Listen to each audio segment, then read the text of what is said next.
Hey, and welcome to another Untimely review. So I realized that I've been reviewing a lot of games recently and haven't done a movie in a while, so why not bridge the gap with a video game movie? I chose this one because I remember watching this when it was on cable when I was younger, and I only remember two things about it. The Rock, and it's extremely dark.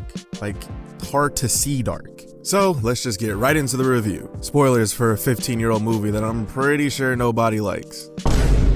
Oh, yeah, I'm right. The year is 2046, and the movie starts with narration about how researchers found a portal to Mars 20 years ago in the Nevada desert.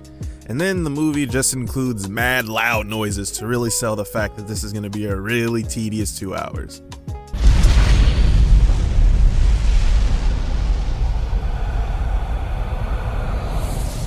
We then zoom down to the planet to see scientists, doctors, and others dressed in white running away from something. Bet you can't guess what it is. Is it this quick and unnecessary editing? Mayhaps, but it's probably just a monster. Then we see Dr. Carmack, the first bad person we meet, who lets this lady die because he closes the door on her, cutting her arm off and dooming her, get it, to die by the monster that was chasing them.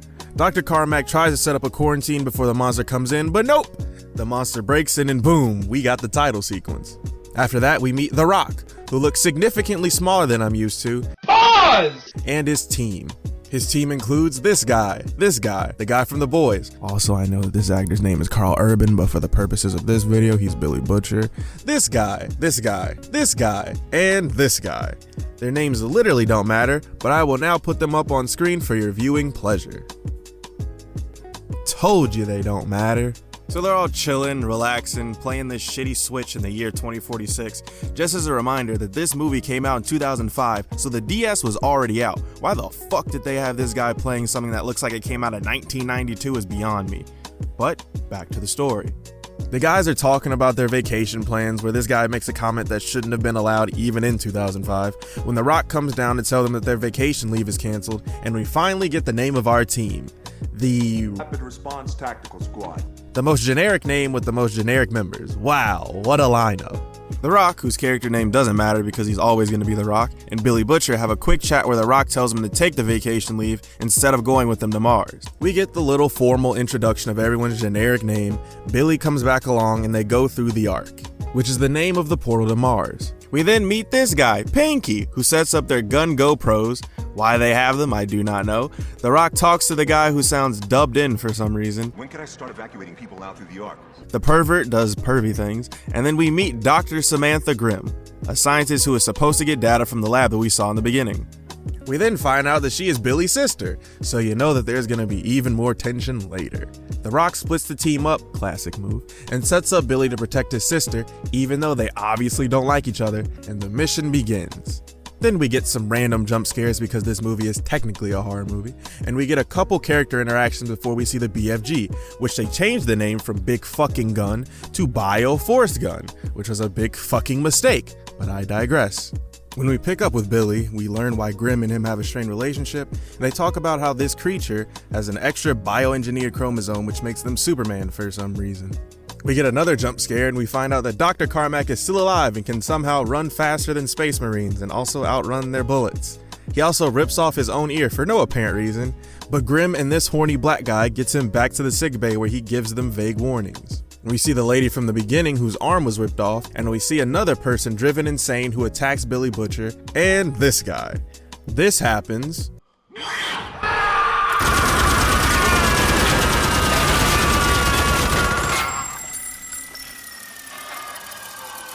Dr. Carmack runs away. Then the team, minus the horny black guy, go into the sewer, and the religious guy is attacked and killed by a monster. The team then take the religious guy back to a med bay to try to revive him, but they fail. The Rock then tells everyone to lock down the entrance to the Ark so that no monsters like the one they killed in the sewer can get back to Earth. Grimm and the horny black guy establish a rapport. The Rock gives another pep talk and we have another jump scare, and Grimm and the horny black guy get attacked by another monster. This guy, Mac, is just straight up killed, and this guy gets a whole new lease on life, but because he realizes that he'll turn into a monster, he kills himself. Then we find out that the monsters we've been seeing are the transformations of the scientists and doctors in their research facility. After this revelation, we see The Rock go get the BFG and call it by its real name. The pervert guy sends out an SOS on the toilet, and this other black guy that doesn't talk does this crazy flip over the monster but still gets killed after trying to escape. The pervert guy gets ripped from the bathroom and banged around a bit before the rest of the team come to his rescue, only to find that during the intense banging, he was killed. The team then brings the bodies of the 2 soldiers back to the medbay where Grimm and the horny black guy are. The team is caught up to speed on the monster transforming, and The Rock snaps on Grimm because he believes that she's involved with the experimentation since, you know, these things are here. We then find out that, yep, they were definitely doing human experimentations, and that's where these monsters were coming from. Billy Butcher then tries to destroy the data sticks that showed the research data, but then The Rock stops him and says that he isn't paid to see shit. Yeah, that would explain all the trash movies he keeps signing on to. Please, Mr. Rock, I am just a small boy making jokes on the internet. I do not want any problems. Pinky then tells the strong and very handsome The Rock that there's something cutting through the door to the Ark, so him and the team run to stop it, only to find that Pinky dipped out and the creature made it through the quarantine. Because Grimm doesn't respond over comm, Billy rushes to find her where Grimm explains that the monsters are choosing who to infect based on the genetic makeup of people. Because that makes sense. We then see that The Rock, this kid who hasn't done anything the whole movie, and the horny black guy travel back to Earth through the Ark to find out that all the people who were quarantined from Mars have been killed, and that some of them have already started to turn. The Rock's character, very important distinction, is in full bad guy mode and kills a random civilian and the kid for disobeying an order to kill a group of uninfected civilians. A monster then pops up behind Pinky using its stealth boots or something and bodies him. The Rock and Billy Butcher go after the monster while the horny black guy stays behind to protect Grimm, because of course he did. The horny black guy is then ripped from underneath the ground and killed. So now we only have The Rock, Billy Butcher, and Grimm. Different franchise, but that works too. Then I honestly can't tell if it's supposed to be the same monster or a different one that does this, but The Rock is then pulled by a monster through a doorway and says, "I'm not supposed to die." And I'm pretty sure after this movie, he never dies again. Billy and Grimm then hold up in a room where, because Billy was shot by a ricocheting bullet, Grimm tries to introduce the 24th chromosome into his body with a needle. Now, I'm not a doctor or scientist, but that does not seem to be the way to actually do it, but hey, what do I know? Anyway, it works, and Billy is healed, but Grimm has disappeared. So Billy leaves to investigate, and the best part of the movie at the hour and 30-minute mark happens. Our perspective shifts to Billy's POV, and an action sequence modeled after Doom and other FPSs happens, even though it looks more like an on-rail shooter with almost nauseating angles and movements, but hey, it's the thought that counts. This section is where all the Doom staples really come out, like the over-the-top violence and the chainsaw, and honestly, that's about it. After the sequence ends, we find out that The Rock is still alive, but infected, and picks a fight with Billy, and we have this standoff between 2 souped up guys, and we actually get some cool action out of it. It's still kinda hard to see, but at this point of watching the movie, you feel like you can see in pitch black darkness anyway. Billy then sends The Rock back to Mars with a little parting gift, and the movie ends with Billy and Grimm on the elevator back to the Earth's surface. Okay, now that the plot's out of the way, let's get into my biggest problem with this movie. This shouldn't have been called Doom. Aside from having things like the UAC and the BFG, man, Doom really likes his acronyms, there really isn't anything that matches up with Doom the game.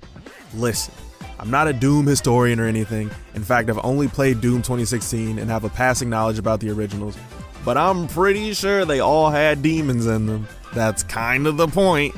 I know that Doom 3, which came out a year prior to this, had some more horror and story-driven angles than Doom had prior, but come on, no one looks at Doom 3 and says, it's the quintessential Doom experience. In the Dooms we all know and love, you shoot demons on Mars, in Hell, and sometimes Earth. This movie doesn't have any of that. The monsters are the result of a genetic mutation, and honestly, there's more zombie fighting than anything else in this movie anyway. Sure, there's stuff like religious imagery, iconography, and references to demons and hell and stuff, but it's just not the same. Doom was always inherently different and interesting because you fought distinct demons on a distinct location with somewhat distinct weapons. Literally everything in this movie is generic, from the character types to the names to the guns, which look like modified Nerf guns, to the monster design.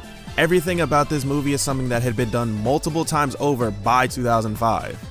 Because I at least have a passing knowledge of Doom, I will say that this movie defied my expectations. This actually turns out to be a terrible thing though, because this movie has no reason to share the name Doom aside from name recognition.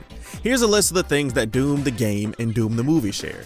They both take place on Mars sometimes. There's a gun named the BFG, and people die. Wow. Honestly, this movie seemed like a generic monster movie that was already in development, and because they needed some extra eyes on the project, they called it Doom because it was close enough, and they slightly changed some things around to fit.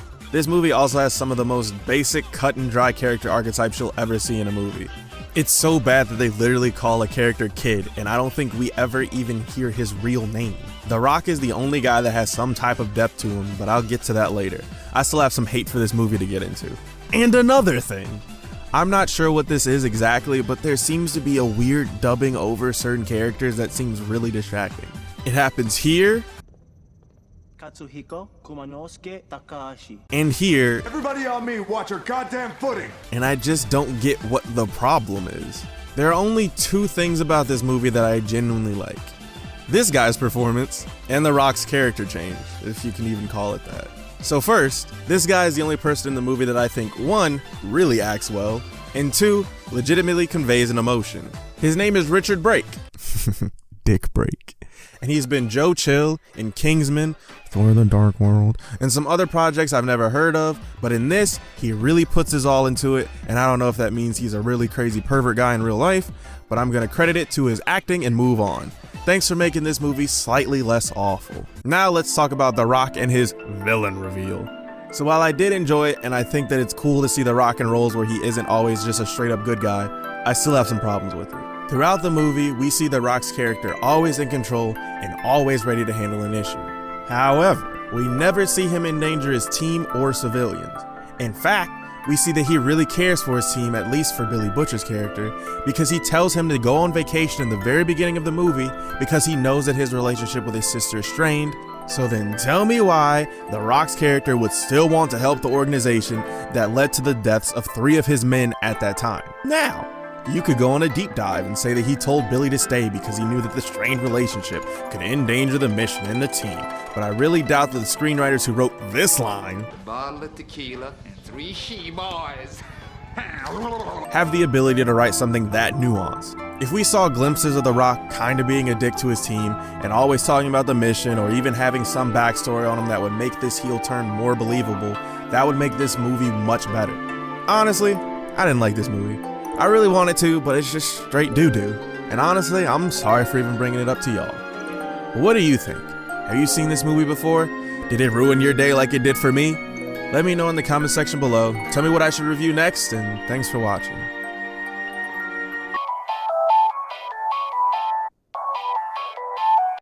Whoa! Yankee with no brim! Hold on, let me go around.